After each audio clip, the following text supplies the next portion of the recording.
Great. All right, let's get started. Thank you so much, everyone, for signing up to today's webinar on the Principles for Sustainability Leadership. My name is Ashleigh Gay and I'm Head of Sustainability Leadership and Communications at Edge Environment. And we've been absolutely blown away with the interest in today's webinar. So thank you very much for signing in and for joining up. I'm delighted today to be joined by a number of really wonderful panelists. So we're hoping for really interactive, lively discussion. Before I get started, I'd like to acknowledge the traditional owners of the land and pay my respects to elders past, present, and emerging. I also mentioned that we're joined by a fabulous lineup of panelists today. So I'd like to start by thanking them for joining us for today's session. So let me just briefly introduce. We have on the line Julie Morgan, Executive Director of Environment and Sustainability for Transport for New South Wales. We have Abigail Fawcett, Founder and Managing Director of Keep Cup. We have Kylie Porter, Executive Director, UN Global Compact Network Australia. We have Robin Parkin, Head of Sustainability from Ethical Partners Fund Management. And we have Michael Gabadou from Gay Consulting, former Managing Director of Interface Australia and New Zealand. So really, really excited to have our wonderful panelists here today. So let's get started.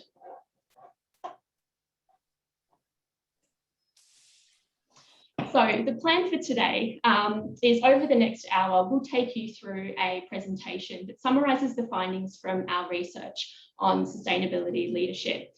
So that will take sort of about 15 minutes of the session. We'll then open up and have a Q&A with our panel. So I've got some tough questions ready to challenge our panelists with. And then the third thing that we'd really like to do is actually open it up to the audience and really invite those questions. Please note, as I mentioned earlier, today's session will be recorded and shared. Please, there should be a chat function. Please feel free to start loading your questions in there. We would love to see some questions coming through. But please note when you do that, that will be shared with everyone. So everyone will have access and visibility of those questions. Okay, great. So I mentioned I'm from Edge Environment, and for those of you who don't know Edge, we're really proud to be Australia's largest dedicated sustainability advisory firm. We specialise in combining science, strategy and storytelling to really catalyse positive change for the many clients that we work with. So it's a privilege to be here with you today to share this research that we've been working on. I guess just to kind of cast our minds back, so about a year ago, we started looking at what does sustainability leadership really mean and why is that important? And I guess for us, the decade of action is here. We all know that. The science is clear, but despite our best efforts, we aren't changing fast enough. And we know that time is running out. 2030 is really not that far away. So what's the missing piece? So I guess one of the things that we've been looking at, and we actually spoke to a number of the panelists on the call today as part of our research into this idea of sustainability leadership, really looking to kind of understand why is that important and what role does that play in helping us achieve the decade of action. So I'll take you through the key findings from that research today. So we'll look at the state of play, we'll touch on insights that we heard from the many wonderful experts that we spoke to, and we'll finish the presentation with a summary of the principles for sustainability leadership. So for this research, we reviewed global literature, and there's a really interesting growing number of kind of research reports and literature out there on this idea of sustainability leadership and kind of what that looks like. We talked to many experts, and we also looked at many examples for inspiration to really sort of stress test our thinking. What was really clear as when we were going through this research is that we absolutely don't know all of the answers. This is an evolving space, just like the broader sustainability agenda, and it's changing all the time. We also found that there's no single sustainability leader. There's lots of different great sustainability leaders out there for lots of different reasons. But our theory is that actually there really shouldn't necessarily ever be this perfect sustainability leader and this organization that we all aspire to be. Because I think one of the things that we found from the research that we'll touch on is that creates this sort of unrealistic expectation of perfection. And that's something that we need to start breaking through. What we also found for us as service providers in this space, this is really just the beginning. So this is some research that we look to really continue and to grow and evolve as the space and the needs of organisations also evolve. So we would really like your feedback on the research, and actually if you're interested in helping us kind of find ways to continue to evolve that, please do get in touch. So what did we find when we went through this research? Well, we found that to deliver on the decade of action, we need that sustainability leadership from organisations, from brands, from products, and also individuals. Today's focus and the focus of our research sits at that organisation-wide perspective. What we found is that in order to do this, it really means flipping sustainability on its head and putting the audiences that we need to change at the centre of our focus, of course, without compromising those really important fundamentals. So what we found from the research is that the leaders that are really meeting this sort of decade of action and the need for change are using all of the levers that are available to them to drive that change. So traditionally in sustainability, a lot of the time we kind of hang on the left-hand side of this page. So, you know, we think about the science and the numbers and that really important kind of technical foundation, which is very important. But what we found in our research is the organisations that are those sustainability leaders, those ones that are driving the change, also combine that with what's on the right-hand side. So they balance science with art, disclosure with engagement. They speak to specialist audiences and generalist audiences. They use evidence and provide and complement that with inspiration. Data alongside stories. They think internally, but they look externally, and they balance that risk with opportunity. We also found that for those sustainability leaders, of course, there's lots of value that sits alongside that. Not only are they able to address those sort of challenges set out through the SDGs more quickly, but there's also lots of business value in the process. And this will be something that is really familiar, I'm sure, to most people on the webinar today. So, you know, it means that there's a much clearer proposition for your investors, for your customers, for your employees, your consumers, and your communities. One of the things that we were really interested in looking at through this research, well, what are some of the Australian sort of pieces of the puzzle here? And why don't we have more Australian companies that are kind of held up in that sort of global leadership category? It's the IKEAs, the Patagonias, and the Unilevers of the world. But what about some of the great kind of Aussie organisations doing really wonderful things? So we found that across the interviews that we did, there was total agreement that despite some standout leaders in the Australian space, overall, we are lagging behind. But excitingly, there is a huge shift underway, and I think that's something that that we've all certainly observed over the last year. However, in order to capitalise on this opportunity and the need for change, we must overcome one key challenge. Sustainability has become too complex for people to want to change with it. And this is a really key thing that came out through every discussion that we had through the interview process, and something that we hear a lot of with the clients that we work with. So I mentioned that we spoke to a number of experts, and we'll hear from a couple of them today. But we were quite deliberate in, I suppose, thinking about who we wanted to speak to through this process. We didn't just want to chat to sustainability professionals who've been in the game for a long time, although that's a really important perspective and a really valuable perspective. We wanted to stretch beyond that. So we wanted to speak to CEOs, we wanted to speak to brand managers, to marketing and communications professionals, to CFOs, to really understand what's actually going on and where are those areas of opportunity for leadership. So what we found from the research that we did and the conversations we had was that at at their foundation, sustainability leaders do a number of things really well. And these are those kind of must-haves.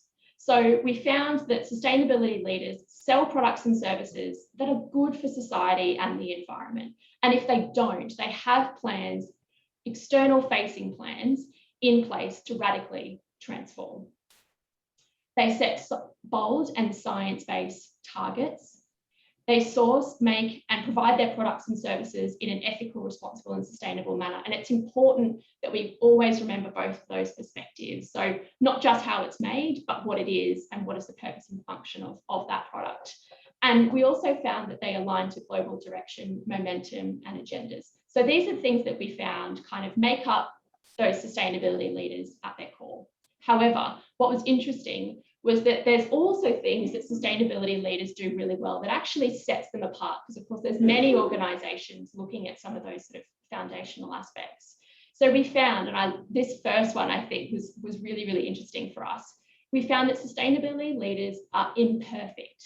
They make mistakes. They are easy to criticize, but they do it anyway, and they learn from that process. And I think that balanced transparency and honesty is absolutely key. We also found that sustainability leaders align what's happening in terms of their wider purpose. That might be a kind of corporate purpose, an organizational wide purpose, or their brand purpose with their sustainability agenda. They're not two separate things. They fuel and power each other. We found that sustainability leaders are really leveraging their brand and integrating sustainability into how they look, feel, and sound. Research shows that integrating sustainability into a master brand is a more effective way of driving action and getting engagement than creating kind of sustainability sub-brands. So that's something that we found through the research as well. We found that sustainability leaders are breaking the rule book on team design.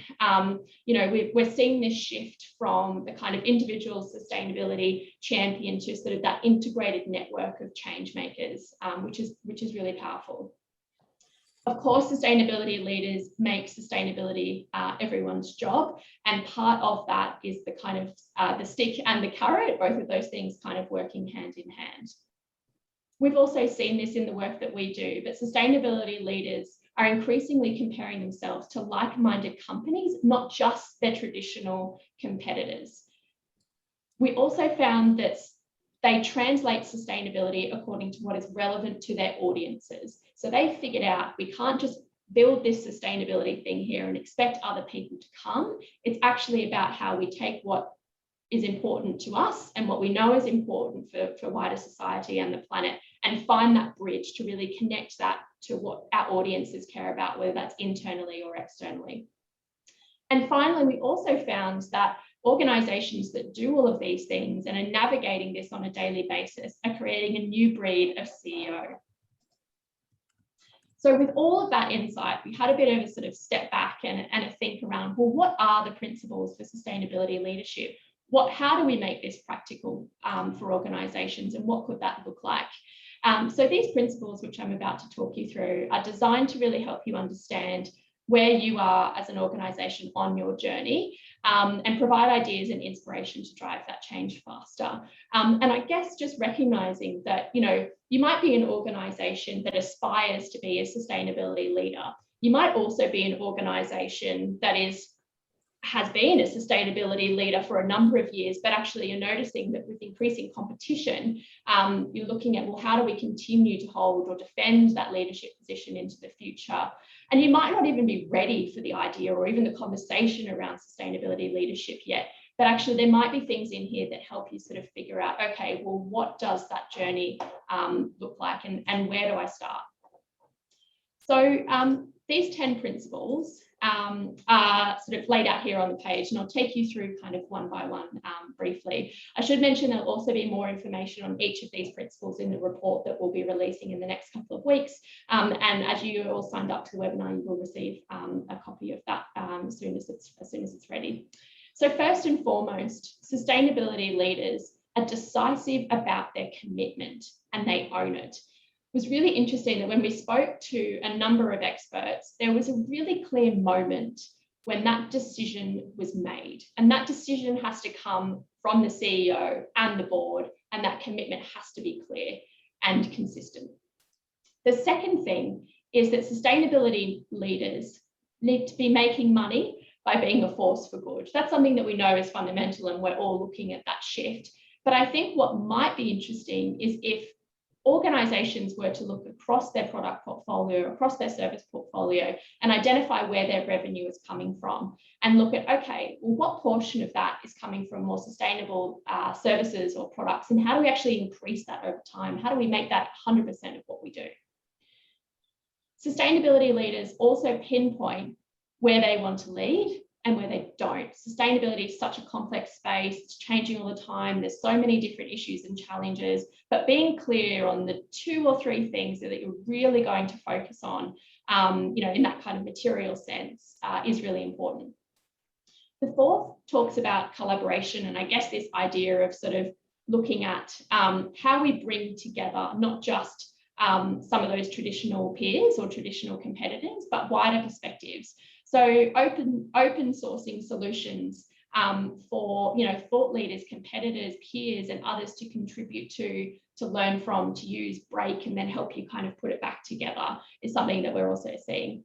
So the 5th principle is around that sort of point of transparency and honesty. So owning your failings and not being afraid to talk about them. I think if you have ever read a sustainability report, this is a great area for organizations to be much more transparent about what's really going on. And I think if we all started to talk about some of those challenges, actually this idea of the sort of perfect solution might start to fall away. And instead we start to see a bit more progress over perfection.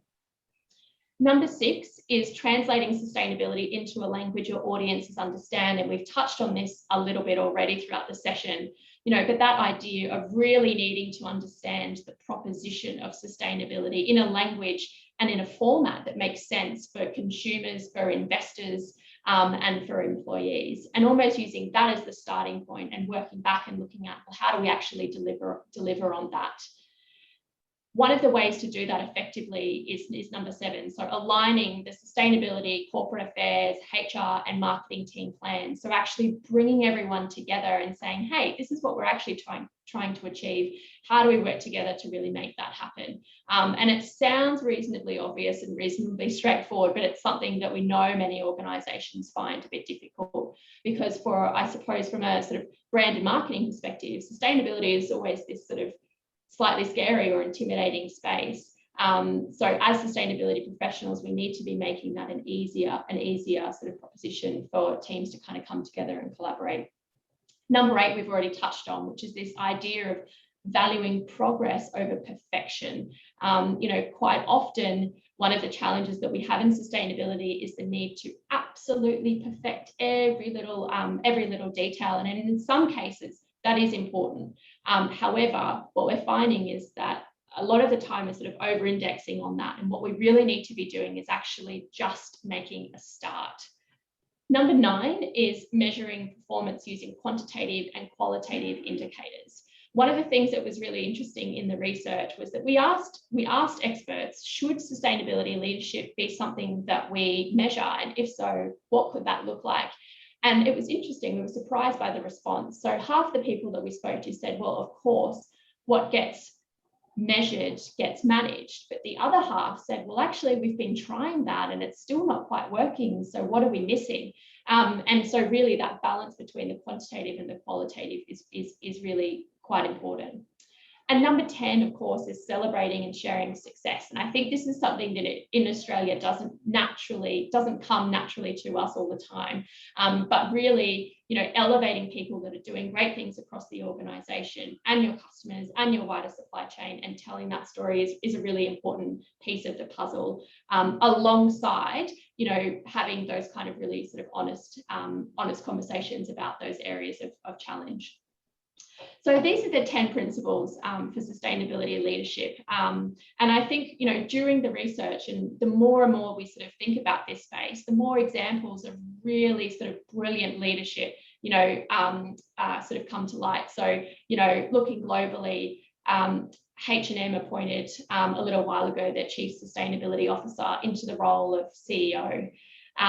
If you're looking for an example of an organisation that completely transformed their business model and are now recognised sustainability leaders, take a look at the journey that Ørsted Energy has been on. So they were traditionally one of Europe's most fossil fuel intensive organisations. And 10 years ago, they made that commitment. They came out and they said, we're going to change. And they changed. So they are now one of Europe's sort of largest providers of sustainable energy, which is fantastic. Another example is Keep Cup, and we've got Abigail on the line, and we'll be asking Abigail questions about their journey. And another one that kind of comes to mind as well is Goodman Fielder, who've developed a sustainability approach that's really grounded in their purpose, and that really kind of clear connection is very evident. So the report that we'll be releasing, most of you, I think, would probably already signed up to this. We will be sharing that with you, and if you haven't, do sign up to that link on the screen and you'll get access to that. One of the things that we're really keen to ensure is that there's lots of different examples of sustainability leadership in there. So if there's an example that you'd like to nominate or put forward, please get in touch and we'd be very happy to take a look at that. So that concludes the sort of overview of the research that we've done, and we do look forward to sharing that report with you. We'll now switch into our Q&A with the panel, which I'm really, really excited and very privileged to be able to facilitate today. So I've got a few questions lined up, a couple of tough ones in here. Julie, can we start with you? Sure.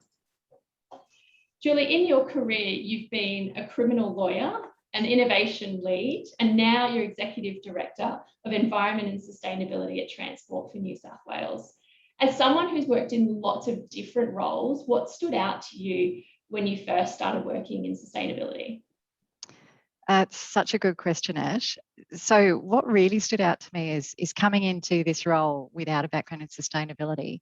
I spent a lot of time going around the organisation, talking to people about sustainability and trying to understand what was going on. And what I realised was sustainability meant something different to pretty much every person I spoke to in the organisation.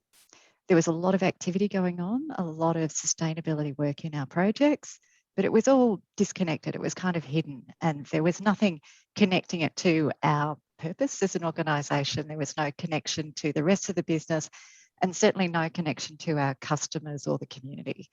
So it was clear to me, no common language around it, and that was the key probably to establishing a sustainability strategy for the organisation, was finding that connection back to our purpose and getting a common language, a bit of agreement about what sustainability means for us and what it actually looks like and how we're going to measure it and report on it. And so what advice would you have, Julie, if there's someone kind of on the call today, you know, struggling with that, finding it difficult to make sustainability practical and tangible, what would you say to them? I'd say go back and talk to your people. That it really helped in our case to have a couple of examples up as sort of strawmen that we could pull apart. So we put some ideas down on paper, and then we brought a group of people together and said, does this work? Does this resonate? With the idea that we would pick a few things and do them really well rather than trying to do everything and not succeeding. So I find in sustainability, there's a lot of really aspirational statements that come into corporate policies. So the key is to say, here's our aspirational statement, but what does this really mean for us and how would we measure it? And that kind of focuses the mind into making it something practical and tangible. Thank you, Jolie. And Abigail, I think, so you were kind enough to participate as one of our experts that we spoke to as part of our research. And one of the things that really stood out to me in our conversation was sort of the story of how Keep Cup started. You know, it was a business challenge that you'd identified. And yes, it happened to be an environmental challenge. But I think your approach and how Keep Cup actually started is fascinating. Would you mind sort of sharing that with everyone? Yeah, sure. So Yeah, I think in our discussion I said that I'm proudly not a greenie, and I guess what that more means is that whilst I'm super genuine in the commitment of myself and my business to, you know, environmental justice, it's more about where you position yourself in that conversation. And that was tactical, because even though Keep Cup's about individual behaviour change as a business, we really like where it's at is in terms of business and culture, and I guess having a business case for a business whose whole purpose is around sustainability and can survive and thrive. So that positioning is more about how we bring people into the conversation, how we get people to see themselves in change, and how we challenge ourselves to do better, because there are many roads into the solutions that are there. And, you know, when Jamie and I started, my brother and I started Keep Cup, because we just saw in our own cafes that there was no solution. And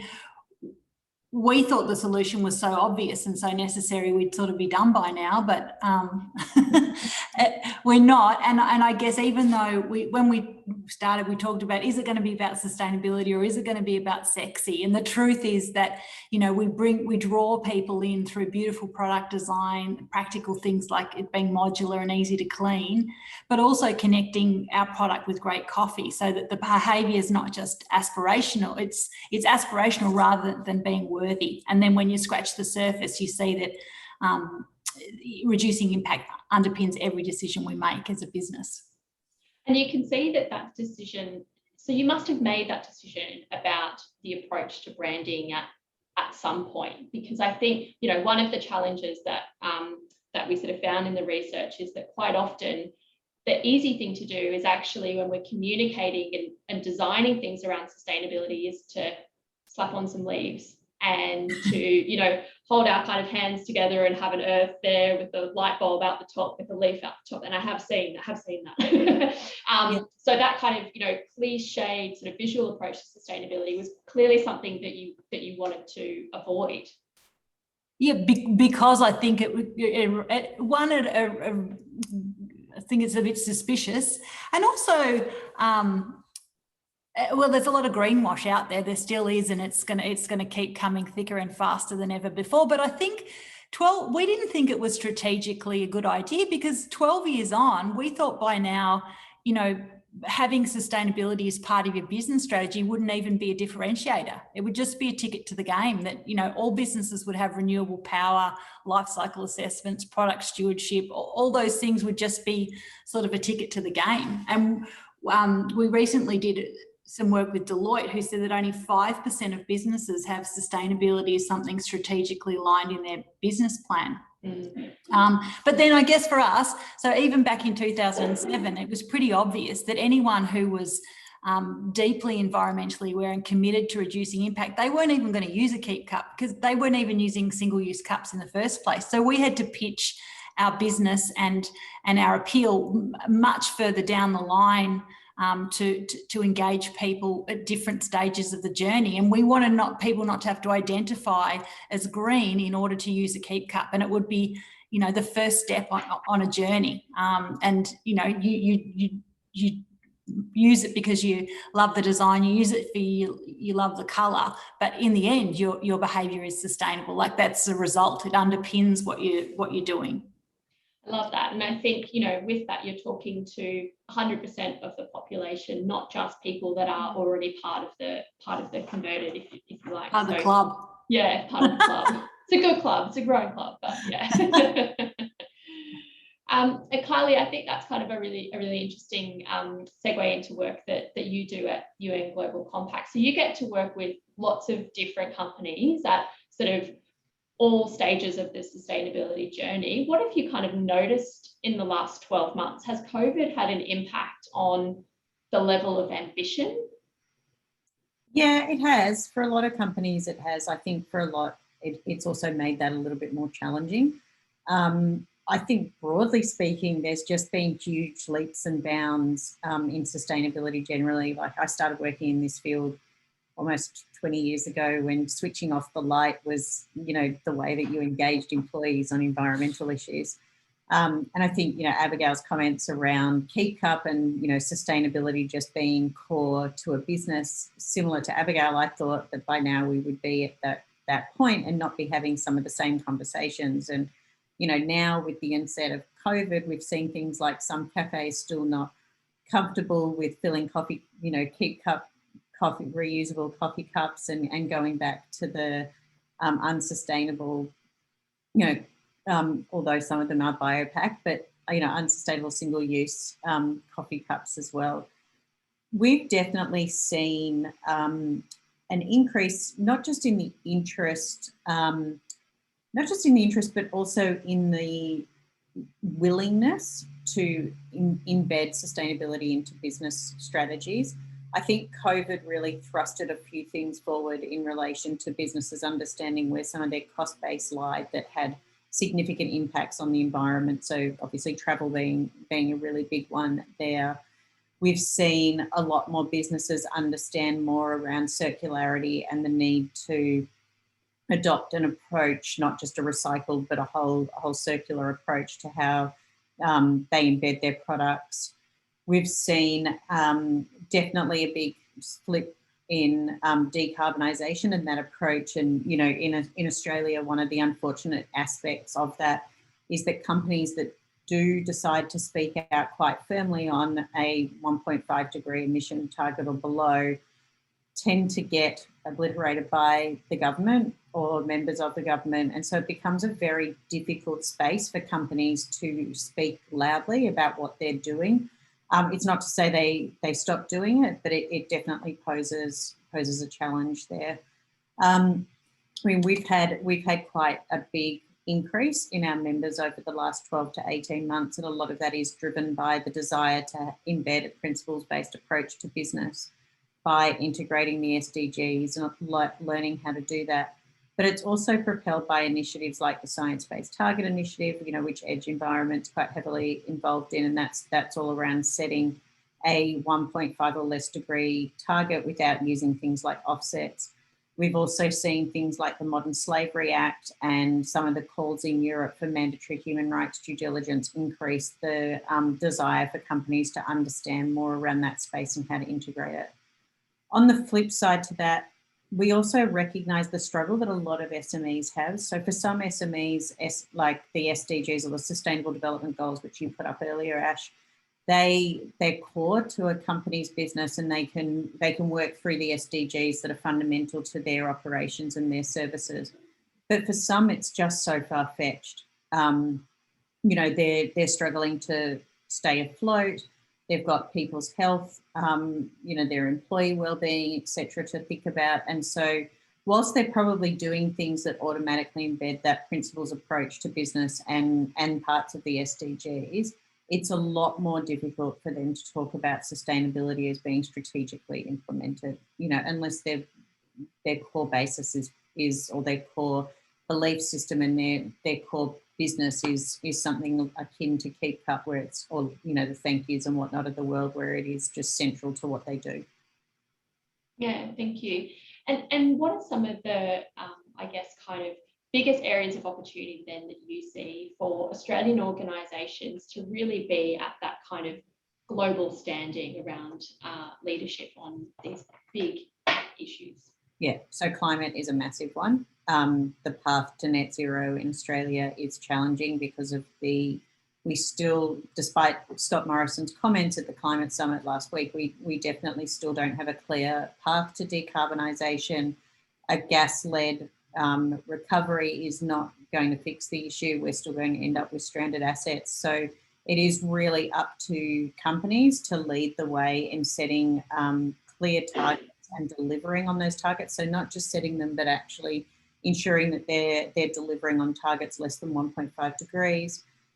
The other thing is having the, you know, overall, it's having the willingness to speak out and the willingness to challenge things when they aren't ethical, and to have that debate openly, you know, whether it's in their senior leadership team or whether it's on their board, but be willing to put your head above water, you know, yell out, say this isn't the right way of dealing with it. And we're seeing that to a certain extent with some of the things that have come out around gender from the Respect at Work, but the treatment of Christine Holgate, the leadership spill at AMP. So they're one things. And, you know, it's important that sustainability is core. Like if you have a look at Emmanuel Faber, who was the former CEO of Danone, yeah, he effectively got stood down because of his approach to sustainability in the board, and the board thinking that it was too aggressive. We need more Emmanuel Fabers, right? We need more Emmanuel Fabers who are willing to test the boundaries. And I'm just, you know, you said it quite well in terms of the 10 principles around being decisive to your commitment to sustainability. That does mean, same as what you said, you know, own your failings, don't be afraid to talk about them, but also speak out and speak much louder. We aren't perfect. No one is. I would like to see businesses talk more about where they've tried to do things and it hasn't worked. But it is a broad and complex area, sustainability. So it's really important that businesses choose those areas that best align to their products and services and best align to where they can pull really positive levers without having too much of a negative impact elsewhere. Yeah, thanks, Kylie. And I think that's a really great segue, Robin, to hear your perspective from the investor side. So I guess as an ethical investor, you deal with CEOs and boards on a daily basis around their sort of actions around sustainability.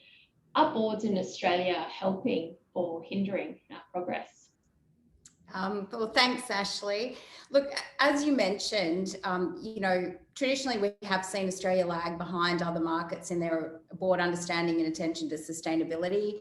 You know, in the past, board attention's often been reactive, not proactive. And, you know, there's sometimes been a reluctance to embrace the concept of social license and responsibilities for ESG.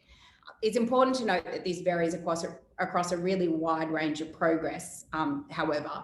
But we also agree with you, there's been a huge shift underway in the last couple of years. You know, we think there's a lot of factors behind that. As Kylie said, as well as being a challenge, COVID's been a definite accelerator of attention to ESG in Australia. Other social issues like workers' rights under COVID, the Indigenous rights issues, Black Lives Matter, so forth, last year have drawn attention to issues. The flurry of net zero commitments is another factor. There's an increasing understanding by boards and corporates in Australia, this is a business risk. And for those further on their sustainability journey, also the understanding it's a business opportunity. As Kylie also mentioned, you know, the leadership spills at Rio, Westpac and AMP over controversies in the last year have really focused board attention. The increased legal and regulatory changes we're seeing, as Kylie also mentioned, you know, the fact boards sign off on TCFDs and modern slavery statements now has really brought a deeper understanding, we think, of boards to these issues. Some of the issues the obstacles we have observed in Australian boards and how they're dealing with sustainability includes there's often a misunderstanding of where sustainability actually fits within the fiduciary duty of directors. We often see a lot of short-term thinking, a belief investors don't care, an uncertainty about sustainability's financial implications, and a dearth of sustainability experience on boards. But look, this is changing, and positively, just in the last week, we saw APRA come out with their draft guidance on climate change, and it addressed many of the risks I just mentioned above. It confirmed boards do have the ultimate responsibility for financial risks. They need to seek to understand and assess these risks. They need to evidence ongoing oversight, strategically respond, provide clear direction, resources, accountability. But importantly, APRA also calls out that they need to accept responsibility regardless of the uncertainty of the financial implications of climate change, and that they need to employ both that short-term and long-term thinking. So we really think that, you know, there is a change underway in the understanding of boards and regulators and you know, the legal cases around this area and the questions around whether or not, you know, directors are liable, we think are really important factors. So it is changing. APRA also importantly called out the need for board level training. And there's plenty of research out there that there's often a very small percentage of board directors who have any specific sustainability training. So this is something we've been really extensively engaging on with boards over the past few years. It's also become impossible for boards to think that investors don't care. You know, the increasing use of shareholder voting, of advocacy, their focus on stewardship and engagement, and the increasing investor collaborations, boards are now left in no doubt this actually does matter to investors.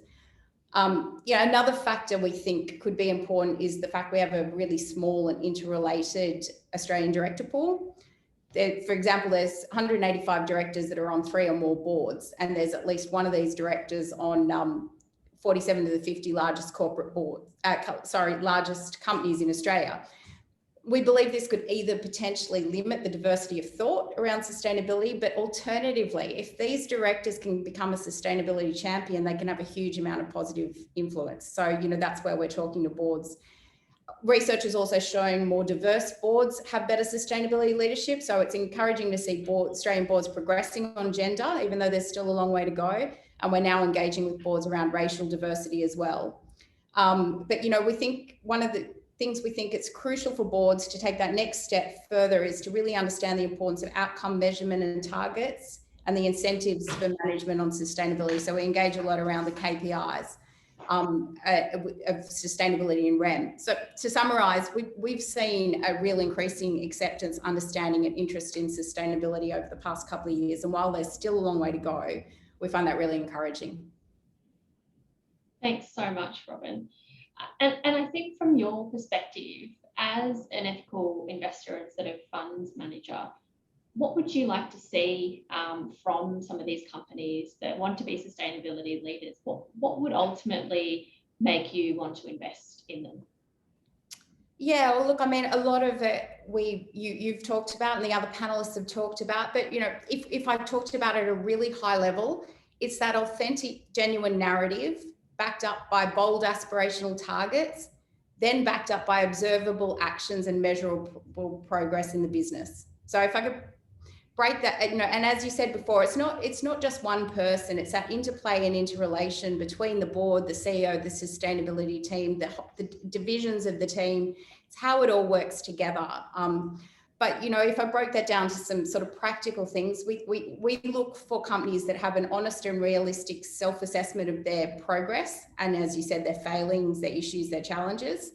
We look for companies that are embracing the fact the business needs to be more responsible and open to that change and are embracing those risks, but more importantly, those opportunities. We want to see the rhetoric that's in the sustainability report actually being translated into concrete plans, business strategy, planning, CapEx allocations, research, pilot programs, so forth. We want to see that they're meeting the targets and redefining them. We want to see that divestments and acquisitions and appointments are in line with the sustainability rhetoric that's coming out. We want to see transparency in reporting. We want to see that supply chain and impact analysis is taken deeper and deeper every year. We want to see good reporting channels and good governance structures for sustainability that have open doors for communication and good working relationships.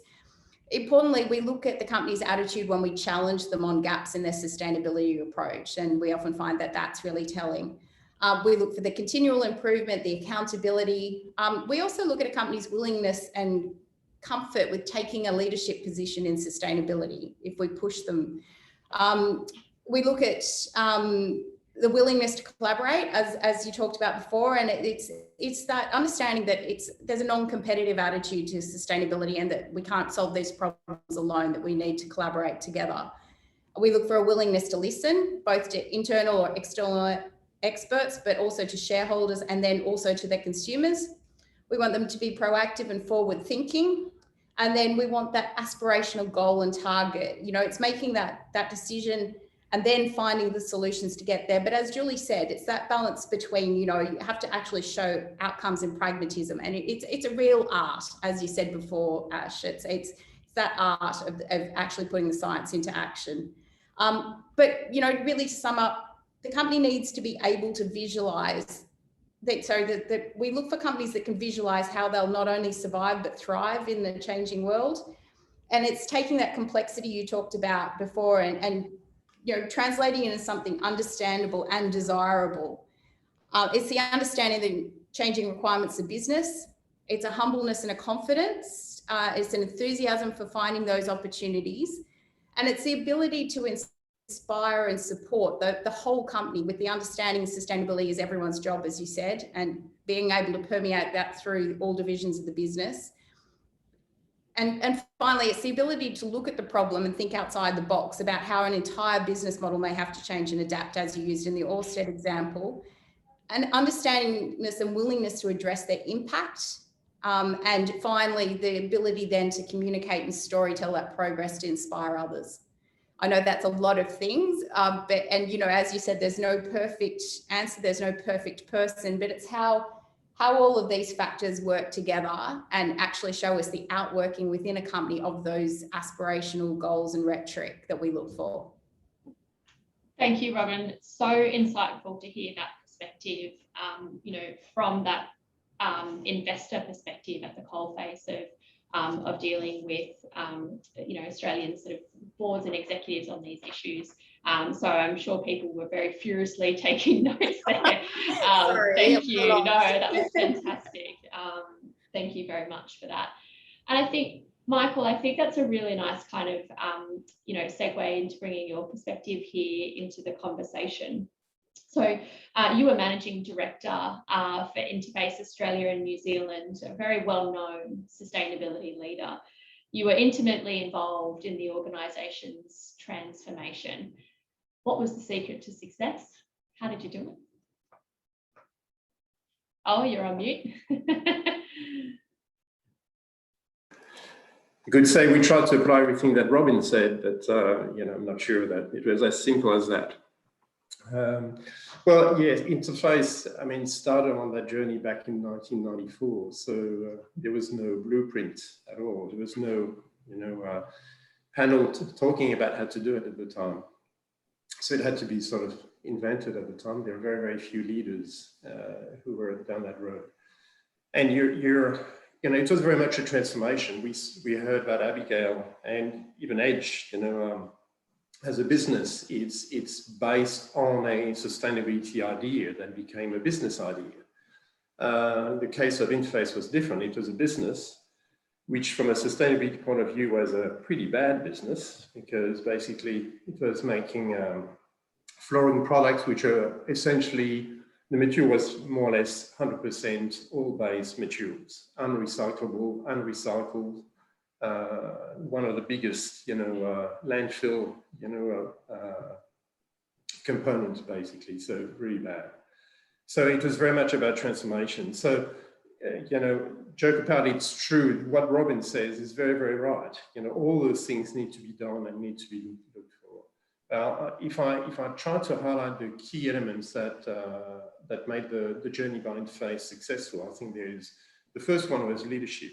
The founder, Ray Anderson, led the business through that change. He's the one that saw the vision, got the vision of what needed to be done. And it was very well understood as very much being genuine. And that's very important, that genuine aspect of it. The vision was bold and clear. And we spoke, in your slide, you talked about making it simple, removing the complexity. And the vision needs to be that. It needs to be a very simple message that everybody can relate to. So it was simple back in 1996 when the vision was sort of defined, to have no impact on the environment and the planet by 2020. So, you know, it was very bold, definitely, because nobody knew what that entailed, but it was simple to understand. And that led to redefining the purpose and the values of the business. I think that's, so that element of leadership, vision, and purpose and values was very important. As Ray used to say, you know, businesses don't exist to make money. They make money to exist, and they exist to fulfill their purpose. So the second element that was very clear and very important is that, and it was touched on many times this morning, sustainability got integrated fully in the strategy, in the business strategy.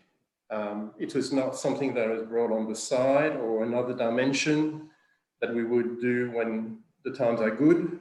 It was integrated into everything, including, as you mentioned, the brand and the products, how we communicate, you know, how we portray the brand outside in the market with customers, etc.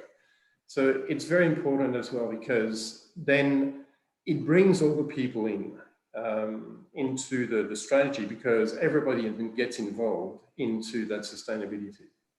And that leads to the third element, which is engagement and empowerment. So when you have that, you have leadership, clear vision, and you've got your sustainability fully integrated into the business strategy, then it's much easier to bring your people in to engage them. And it's very important to do because in practice, this is where action will take place. It's not the leaders, you know, the CEOs or the executive team that is going to come up with the ideas.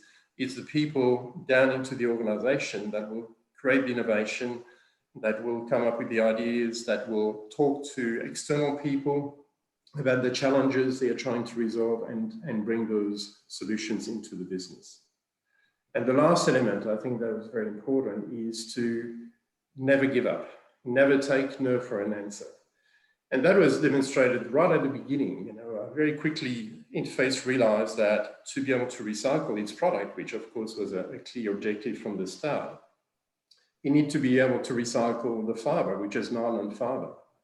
And it had a supplier, and that supplier was actually the company that at the origin had invented the nylon material. And so they said, okay, well, we'll ask them, how can we do that? And that supplier said, it cannot be done. We know, we've invented it, it cannot be done. Well, the response from Interface to that is said, okay, well, you're not going to be a partner with us going forward. And within a couple of years, they dropped them and brought new suppliers that were ready to take on the challenge. So it's about that, you know, determination, you know, to be absolutely determined on achieving your goal and moving towards that. I think that that is a key element as well. Do you think, Michael, in your experience, that sustainability leadership is something you can measure? Is it possible? I think it's probably hard to say you could measure it because it's so varied. You know, what would you measure? You know, if you're a product manufacturer, if you're a service supplier, or even if you're an individual, you know, a political leader, you know, which could demonstrate sustainability leadership. Some do, some don't.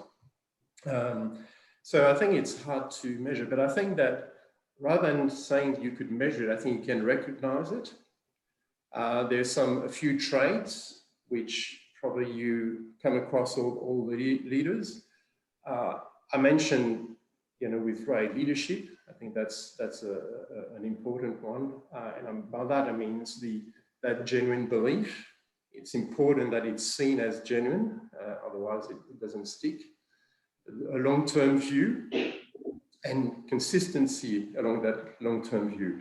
I think that's very important nowadays because we see more and more that organization live in a very short-term model. We've got short-term leaders, short-term executive teams measured on short-term objectives, short-term measures. And so an organization that demonstrates sustainability leadership is an organization that is able to go through the changes but keep the focus on that long-term goal. I think that's the first one. The second trait would be that bold vision that everybody's saying you need to have. And it's having a very clear objective of what we want to achieve and by when.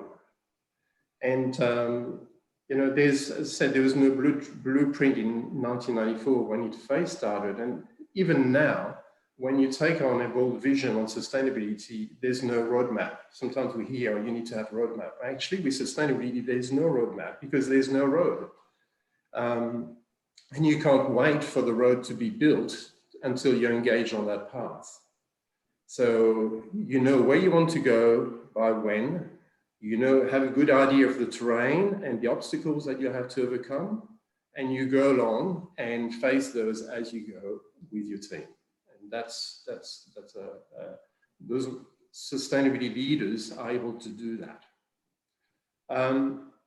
The third element is strong values, which, as I said earlier, comes from that leadership, including honesty and openness.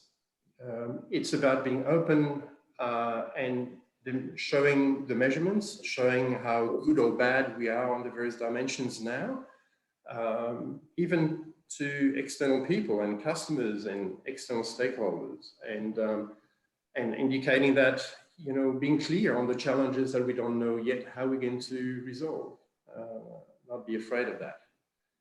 And the other element that a strong leader demonstrates is, again, that engaging of the workforce, which is easier when you have that strong leadership at the top, which also come from an inspiring vision.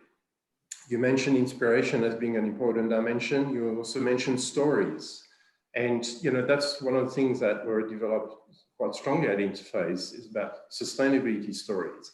And we try to actually engage the people in the organization by telling them, build up your own personal story of what it means for you, not just what it means for the business, and that you're going to tell that story to your customers or your suppliers or external stakeholders, but approach them and tell what it means for you. And that will become more genuine as far as communicating it outside as well. Right, thank you so much, Michael, for sharing that perspective. And I think it's a really nice way to kind of bring the conversation full circle. So thank you for that. Thank you also to everyone who's sort of shared some questions as we've been going through. So I'll open this up now to the panel. So a couple of questions that have come through from the audience, and recognizing we've only got a couple of minutes left. So in this case, very short answer is a good answer. We can get through a few of these questions. There's a couple of questions that have come through around culture. So this is a question that's been raised by Simon. So he says, I'm interested to know about the role of culture in this type of transition and the correlation between that and sustainability ambitions being sort of translated into practice. And Julie, I know that's something that kind of really touches on a lot of what you shared. So maybe I could actually ask you to sort of start and sort of comment on the role of culture in this type of transformation. Yeah, I think that's really a good question. Culture is key to it, but also the idea of connecting it to your people personally, as Michael said, making it resonate with them. One of the interesting things I found working my way around transport was that the conversation was always, how can we do this and how can we do it better, never whether we should do it. So I think there's already, a lot of organisations already have that baseline commitment. What's missing is the how. So you really building into the culture, not just, yeah, we think this is a great idea, but connecting it to something real so people can action and make decisions that take sustainability into account. And Abigail, I guess for kind of Keep Cup's perspective, given the growth, the international expansion, what role has kind of culture played in your success? Oh, it's absolutely essential. And I think, we had a lot of people who thought that coming into Keep Cup, we'd all be playing guitars and singing Kumbaya, but you really need people who have strong commercial thinking and who can think through, because a lot of the problem solving around sustainability is really tactical and operational and thinking, right through the chain from your customer through your supplier. So one of the things we say is, people say this is the way it's always been done. This is the way we do things here. So we try and say, well, we do have that, but you always should be able to explain why we do the way we do things so that we can then discuss whether we should change the way we do things. So having an open conversation around your systems and processes with a view that everyone understands them and they can be changed if there's a better way. And Robin, there's a question that's come through from Gillian that's really interesting about public disclosure. So Gillian's question, sort of says, when companies own up to some of their failings and to some of their challenges, and that might be, say, through their sustainability report, for example, what do you expect to sort of see happen next? and how long has an organisation got before they need to then demonstrate that the next thing has happened? Yeah, no, look, that's a really good question, and it's a really contentious issue. We are always saying to companies, take modern slavery, for example, if you find it, disclose it, talk to us about it, and show us how you're moving on. But I think there's an education piece here for investors, for the media and so forth on, on rewarding companies for being honest and transparent. and not not making an example of that, and actually rewarding them for looking. In our book, if everyone has exposure to modern slavery, so if you say you say you don't have it, you're not looking properly. So we would rather have a company say it, but we're aware that that's not always the way it's seen across media, across the market. So I think there's definitely an education piece here. We try and talk to companies about how that's our expectation. And we're hoping it's changing out there. In terms of how long have they got, for us, it's more about some of these, it depends. Some of these issues are hugely complex. It's more about us seeing there is meaningful steps being made and progress being made towards that. It'll be different on a case-by-case basis, but we understand some of these things are complex and can take time. We want them to be fixed properly, but we need to see the movement towards that consistently, and we need to see that they're remediating whatever that problem is as well, and really making a serious effort to step it up. But look, it's a discussion that we need to have as a sustainability community and investment community much better. Yeah, agreed. And sort of third and final question, I think this is a really nice one to kind of finish on. For an organisation that has great interest in sort of increasing what they're doing in the sustainability space, but there are a few people at the exec level that really get it, what's the advice? So if someone's kind of sitting there and hearing all of this and going, yeah, this is great and I totally get it, but my exec don't get it, what should they do? Can I maybe answer that part of that? Two things. Even the interface story started that way. It was not Ray, who initiated the movement. It was actually somebody in the organization that challenged him with a very difficult question. So it can be done. The second element is, I would say, if people are usually what people at the executive level resist to is the fact that they're so focused on the traditional business measures that they see sustainability as something that's going to distract the business. And I think that it's about then trying to demonstrate how actually sustainability can really complement and grow the business further, how it can differentiate the business. So answering on their pitch with their value streams about what it means. So if it's the finance person, well, how it can help on the finance. If it's the sales or marketing person, how it can help in positioning the brand, etc. So I think it's about every time to find that the best way to convince somebody to come along the sustainability journey is to understand what it would mean for them. And then you've got a better chance to convert them. So speaking their language. Abigail, did you have something you wanted to add there? Oh yeah, I think it's about being really tactical about who those people are, what their role is, and how you might engage them, because no one wants to be confronted directly in that situation. So being tactical about how you approach that conversation. True.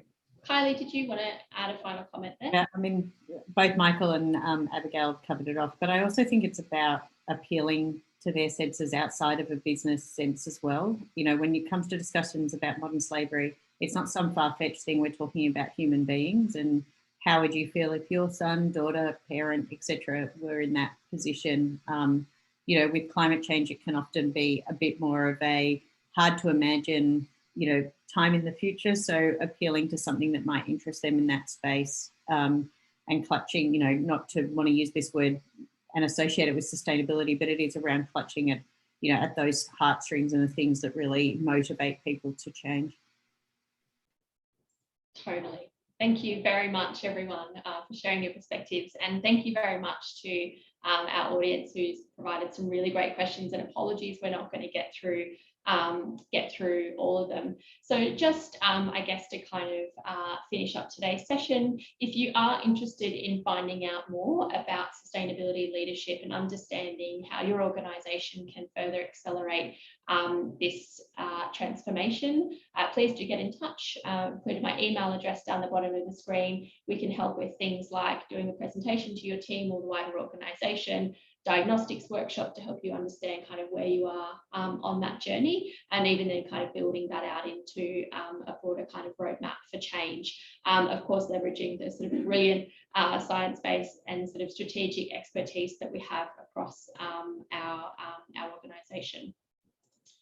So thank you very much, everyone, for your time. I'm conscious we've got a few minutes over, but we've still got over 100 people on the line. So really do appreciate everyone sort of dialing in and sharing their questions. And a big thank you to the panelists for their time and their expertise and sharing that perspective with everyone today. So thanks very much, everyone. And we'll be in touch with the report in the next couple of weeks. Thank you. Thanks, Ashleigh. Bye. Thanks, Ashleigh. See you later. Thanks.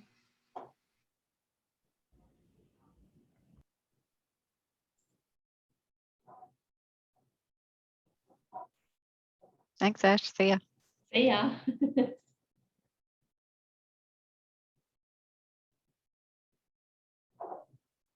Hello.